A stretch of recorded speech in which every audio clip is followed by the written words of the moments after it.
de bonté et elle produit des actions bonnes. Elle ne fait pas de différence entre les gens et elle n'est pas fausse. Ceux qui aiment la paix répandent la paix autour d'eux comme des semences et les fruits qu'ils récoltent, ce sont des actions justes.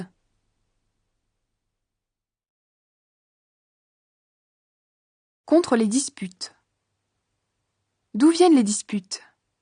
D'où viennent les luttes entre vous? Est-ce qu'elles ne viennent pas des désirs mauvais qui luttent dans vos corps? Vous voulez quelque chose et vous ne pouvez pas l'avoir? Alors vous êtes prêt à tuer. Vous êtes jaloux et vous ne pouvez pas obtenir ce que vous désirez? Alors vous luttez et vous vous battez. Vous n'avez pas ce que vous voulez parce que vous ne le demandez pas à Dieu. Vous demandez et vous ne recevez rien. C'est que vous demandez mal. Vous demandez seulement pour satisfaire vos désirs mauvais. Vous trompez Dieu.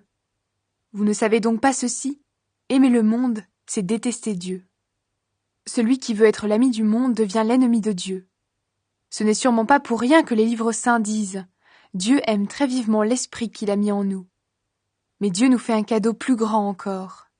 En effet, les livres saints disent aussi « Dieu résiste aux orgueilleux, il est bon pour les petits ».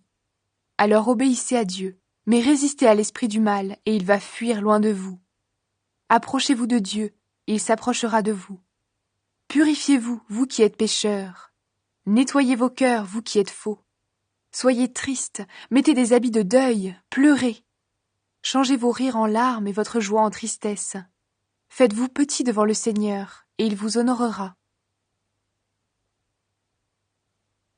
Ne pas juger les autres.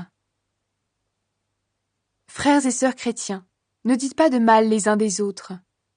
Celui qui dit du mal d'un frère ou d'une sœur ou qui les juge, dit du mal de la loi, et il juge la loi.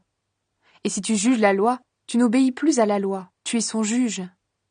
C'est Dieu seul qui donne la loi et qui est juge. Lui seul peut sauver et faire mourir. Mais toi qui juges ton prochain, tu te prends pour qui? Les dangers de la richesse.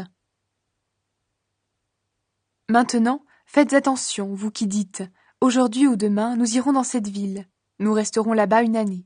Nous ferons du commerce, nous gagnerons de l'argent. » Pourtant, vous ne savez même pas comment vous vivrez demain. Oui, vous êtes comme un petit nuage qui est là quelques instants et qu'on ne voit plus ensuite. Au contraire, vous devez dire « Si le Seigneur le veut, nous vivrons, et nous ferons ceci ou bien cela. » Mais non, vous vous vantez avec des paroles pleines d'orgueil. Se vanter de cette façon, c'est mauvais. Celui qui sait faire le bien et ne le fait pas se rend coupable d'un péché. Maintenant, faites attention, vous les riches. Pleurez, criez à cause des malheurs qui vont venir sur vous. Votre richesse est pourrie, les vers mangent vos vêtements. Votre or et votre argent rouillent, et leur rouille va vous accuser. Elle va dévorer votre corps comme un feu. Le monde va bientôt finir, pourtant vous conservez des richesses en réserve. Et même, vous gardez pour vous le salaire des ouvriers qui font la récolte dans vos champs. Alors ils se plaignent, et les cris de ces ouvriers arrivent aux oreilles de Dieu, le Seigneur Tout-Puissant. Sur la terre, vous avez vécu au milieu des richesses, vous avez fait ce qui vous plaisait. Vous avez bien mangé pendant que des gens mouraient. Vous avez condamné les innocents et vous les avez tués. Ils ne vous ont pas résisté. Patience, le Seigneur vient. Frères et sœurs chrétiens, soyez patients, le Seigneur vient. Regardez le cultivateur. Il attend avec patience les belles récoltes de la terre, depuis les premières jusqu'aux dernières. Vous aussi, soyez patients. Courage, le Seigneur vient bientôt. Frères et sœurs, ne vous plaignez pas des autres pour que Dieu ne vous juge pas. Voici le juge, il est à votre porte. Frères et sœurs, les prophètes qui ont parlé au nom du Seigneur ont souffert avec patience. Prenez-les comme exemple. Voyez, les gens qui résistent dans les difficultés, nous disons qu'ils sont heureux. Vous avez entendu l'histoire de Job, l'homme patient. Vous savez ce que le Seigneur lui a donné à la fin. Oui, le Seigneur est plein de tendresse et de pitié. Surtout, mes frères et mes sœurs, ne faites pas de serment. Ne prenez pas comme témoin le ciel, la terre ou autre chose. Dites simplement oui quand c'est oui, et non quand c'est non. Alors Dieu ne vous jugera pas. La prière pour les malades. Parmi vous, est-ce que quelqu'un souffre? Il doit prier. Est-ce que quelqu'un est heureux? Il doit chanter pour le Seigneur. Est-ce que quelqu'un est malade? Il doit appeler les responsables de l'Église. Ils verseront de l'huile sur lui et ils prieront pour lui, au nom du Seigneur. S'il prie avec confiance, cette prière sauvera le malade. Le Seigneur le mettra debout, et s'il a péché, Dieu lui pardonnera. Alors reconnaissez vos péchés les uns devant les autres. Priez les uns pour les autres afin d'être guéris.